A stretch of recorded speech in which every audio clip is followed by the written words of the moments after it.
Okay, let's unpack this. Imagine trying to build a global tech empire, but the people who grow your food are vulnerable to a single bad monsoon. Right. You can't build microchips if you can't secure lentils. Exactly. And if you are joining us today, you are likely preparing to analyze the Union Budget 2025-26. And you already know that budget documents are usually, well, an exercise in drowning in data. It's just massive spreadsheets, yeah. It is. So today's deep dive is not your casual overview. This is designed strictly as a strategic war room briefing. We're going to take this massive document and convert it into a high-scoring analytical framework for you. We are extracting the administrative DNA of this budget. Because if we connect this to the bigger picture, you simply cannot treat these budgetary allocations as some random shopping list. Right. To formulate a top-tier analysis, whether that's for an exam or a real-world policy brief, you have to recognize the underlying architecture. And the macro overview here is driven by a single overarching theme, right? Sabva Vikas, or development for all, driving toward the ultimate goal of Viksit Bharat, a developed India by 2047. Exactly. And the government is powering this transition through 4 key demographic pillars. You have the poor, the youth, the farmer, and women. But operationally, there are 4 distinct growth engines, right? Yes. Agriculture, MSMEs, investment, and exports. But more importantly, we have to look at the fuel running those engines, which is structural reform. Today, we're extracting those hidden patterns. We will evaluate how, a seemingly random agricultural board or a minor tax tweak actually intersects with governance, capacity building, and crucially, national security. I want to start at the absolute foundation, which is agriculture and rural resilience. Because let's face it, a nation cannot project power globally if its rural economy is constantly in crisis mode. It's impossible. Right. So if agriculture is our legacy software, we usually just get minor patches and updates every year. But this year's budget feels different. It doesn't look like a patch to just boost crop yields. I mean, it looks like an entire rewrite of the code. What makes this structurally different? That is the perfect way to frame it.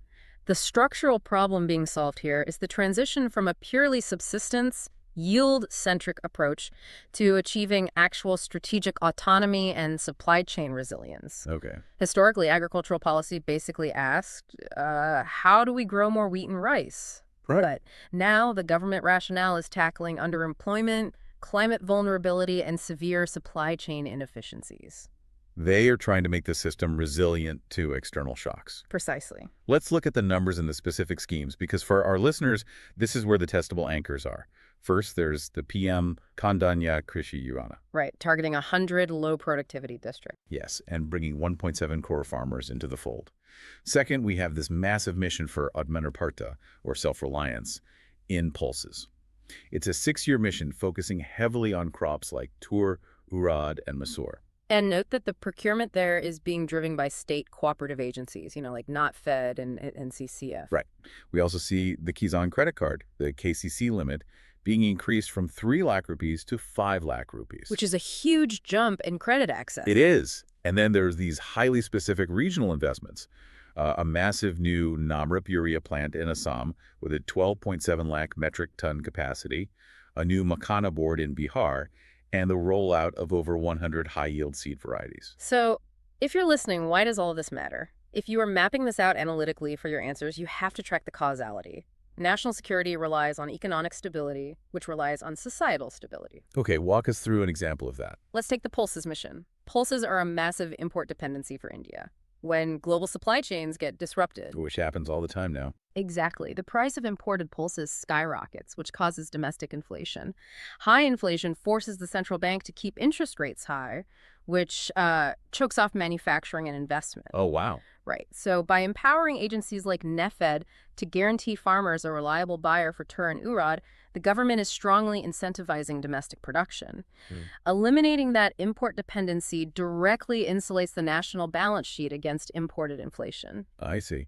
And how does something hyper-regional, like a Makhana board in Bihar, fit into strategic autonomy? Well, when you take a highly specific regional crop like Makhana and create a formal board for it, you are standardizing processing, you're opening up global export channels, and creating immense localized wealth. And that wealth stops distress migration? Exactly. It stops distress migration from rural Bihar to crowded urban centers.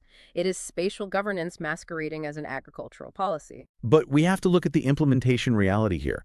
The government can announce a comprehensive vegetables and fruits program or target 100 districts with the Dandanya scheme. But historically, the bottleneck is always at the state level.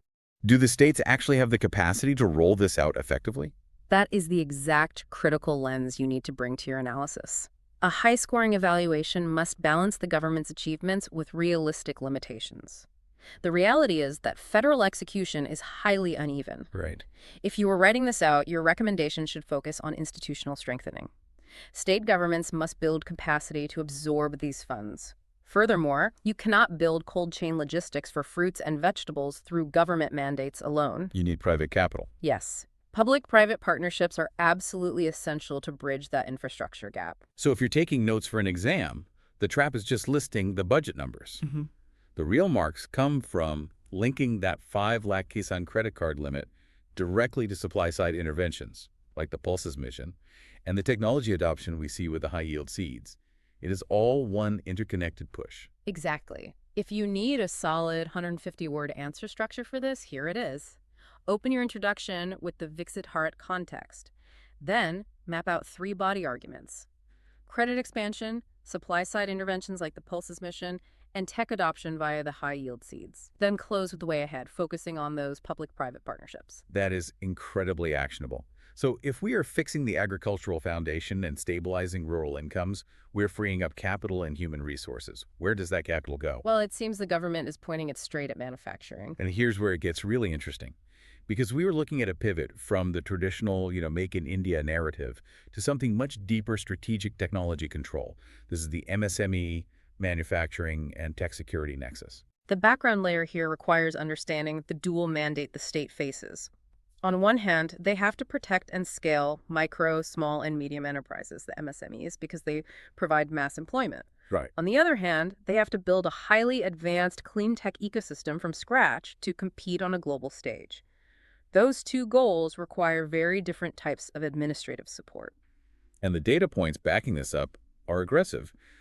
The classification criteria for MSMEs have been completely overhauled.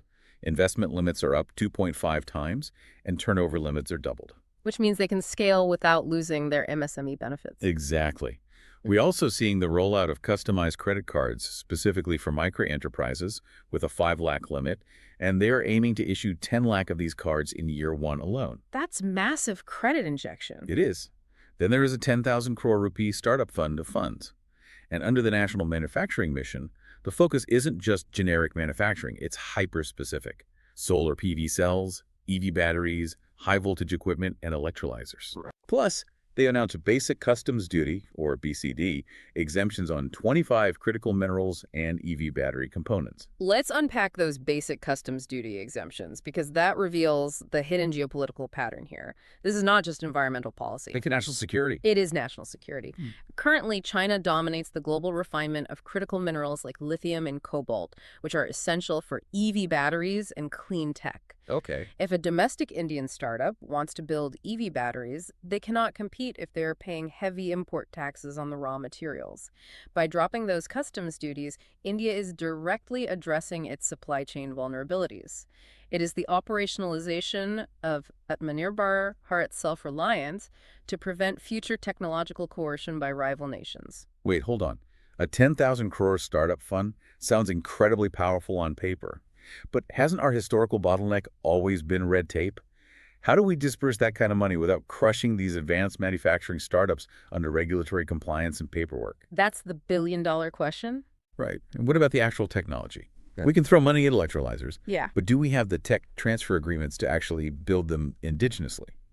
That is the fundamental bottleneck, and it is why financial allocation alone is never enough. Your critical evaluation here must highlight that capital requires institutional capacity. If the regulatory burden isn't eased, that fund of funds will just sit unutilized. So how do you structure an answer around that? For a 250-word answer structure, start with the context of global supply chain shifts. Then, lay out the dimensions, the MSME scale-up, clean tech manufacturing, and the strategic booty rationalization on those 25 critical minerals. But your challenges and recommendations sections must explicitly call for regulatory easing and international cooperation for R&D to solve those tech transfer gaps. Okay, so the through line here is continuously connecting MSME growth to climate resilience and technology transformation. It's not just about making things. It's about making the right things to survive the next century of geopolitical competition. Precise. But you can't run those solar gigafactories on hope and paperwork. You need baseload power and heavy logistics. Exactly. Industrial ambition of this scale requires a physical foundation. That brings us to the massive CapEx, or capital expenditure, push focusing on infrastructure, energy, and maritime dominance. When I look at this section, seeing a nuclear energy mission for small modular reactors, or SMRs, in a standard budget document sounds like sci-fi. It really does. We are talking about a 20,000 crore rupee budget to get 5 SMRs operational by 2033. How does this actually change our global standing? It changes everything structurally because it represents a leap in energy density. The historical approach to infrastructure was reactionary, right? Fixing potholes, building standard bridges. This budget signals a shift to future-proof strategic asset creation. Because SMRs are different from traditional nuclear plants. Very different. Small modular reactors are not massive, decade-long constructions. They are factory-built, scalable reactors that provide clean, localized baseload power. You absolutely need that kind of energy density for heavy manufacturing, like the electrolyzers we just discussed. I see the connection. And strategically, mastering SMR technology has profound civil-military applications. It positions India as a potential exporter of next-generation nuclear tech, rather than just buyer. Let's lock in the rest of the infrastructure memory layer, because the scale here is staggering. The big one is 1.5 lakh crore rupees in 50-year interest-free loans directed to the states. Crucial for federal alignment. Yes. We just mentioned the nuclear energy mission and the crucial amendments to the Atomic Energy Act to allow for it. On the maritime front, there's a 25,000 crore rupee Maritime Development Fund, and shipbuilding has been explicitly included in the Harmonized Master List, or HML. Keep going. The urban push is just as big. Right, for urban and regional development, we have a 1 lakh crore Urban Challenge Fund, the expansion of the UDAN Regional Connectivity Scheme to 120 new destinations, and massive regional projects like the Western Koshi Canal in Bihar. Let me jump in on the Harmonized Master List. The inclusion of shipbuilding there is a brilliant strategic maneuver. How so? The HML essentially classifies which sectors get access to long-term, low-cost infrastructure financing from banks.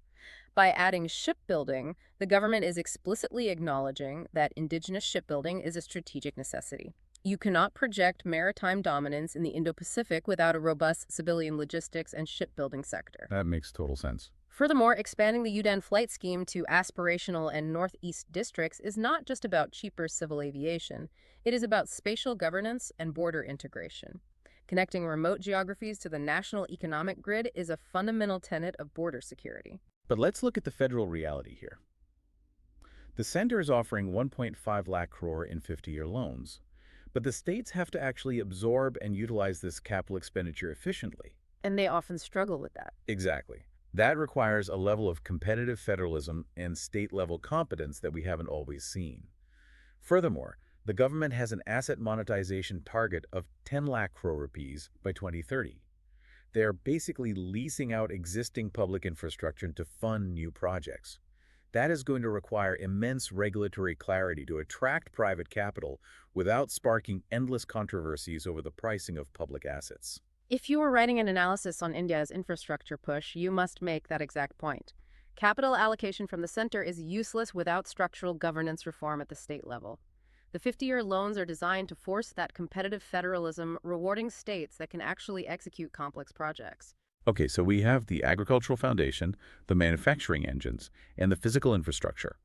But to execute all of this, the state needs a highly skilled workforce, absolute fiscal discipline, and a society willing to comply with the vision.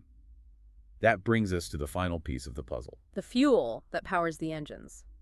Reforms, human capital, and taxation. Right. And this is where we see how the government manages the macroeconomic environment. The math here is really fascinating, especially for the everyday taxpayer. We see NIL tax up to 12 lakh rupees and standard deductions raised to 75,000 rupees. Which is very popular. It is, but the budget clearly states this creates an estimated revenue loss of 1 lakh crore rupees for the government.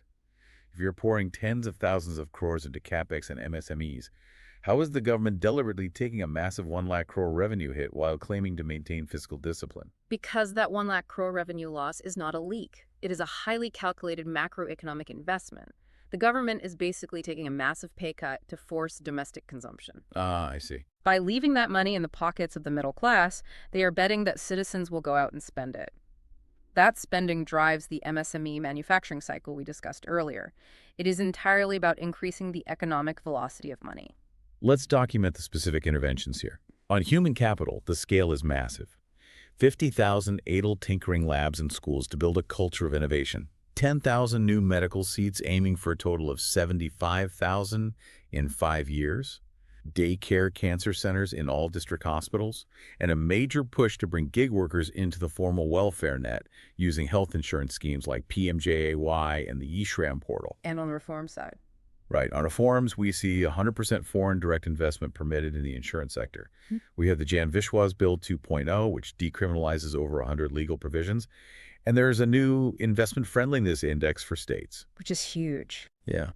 And on the tax side, aside from the slabs, the threshold for tax deducted at source, or TDS, on rent is pushed up to 6 lakh. The threshold for tax collected at source, or TCS, is set at 10 lakh, and crucially, delays in these payments have been decriminalized. Plus, the updated return filing period is extended to 4 years. The significance of the Jan Vishwas Bill 2.0 and the decriminalization of tax delays cannot be overstated here. It represents a fundamental shift in the ease of governance. For decades, the state's relationship with citizens and domestic capital was highly punitive. Minor administrative delays could lead to criminal charges. Which terrified investors. Exactly. By decriminalizing these provisions, the state is moving from a punitive model to a facilitative model. Similarly, the Investment Friendliness Index acts as a forcing mechanism. The center is opening up sectors like insurance to 100% FDI, but states will only attract that foreign capital if they cut their own red tape to score well on the index. But again, I have to push back on the human capital side. Adding 10,000 medical seats is a great headline numerical victory. But the institutional problem has always been ensuring quality faculty and infrastructure in those new rural or district colleges. That's true. If the quality drops, the numbers don't matter. Similarly, bringing gig workers onto the eShram portal is a vital policy step. But the financial burden of providing meaningful social security in a highly fragmented, transient gig economy is going to severely test state capacities. That is exactly right. The critical evaluation of human capital must always question the quality of expenditure, not just the quantity.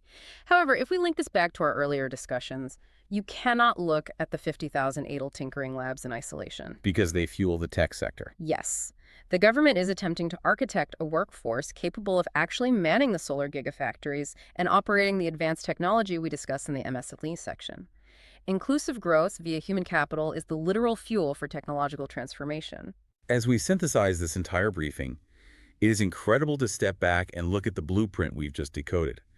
We have moved from the granular-like establishing a Makana board in Bihar to stabilize rural incomes and prevent distress migration, all the way to the macro-strategic, like funding small modular reactors and securing critical minerals to bypass global supply chain choke points dominated by China. It's deeply interconnected. It is. This budget is not just a ledger of expenses. It is a highly coordinated strategy document designed to construct a developed nation by 2047.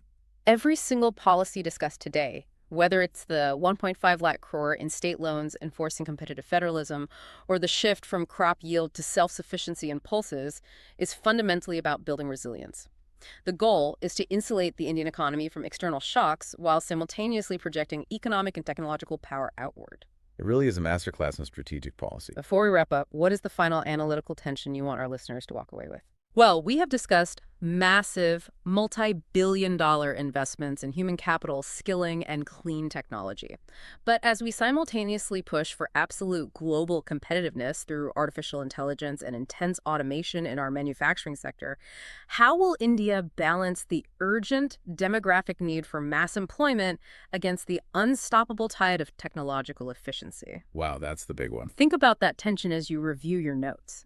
Because the nation that solves the equation between AI efficiency and mass human employment first will dominate the 21st century. That is exactly the kind of high-level critical lens you need to bring to your analysis.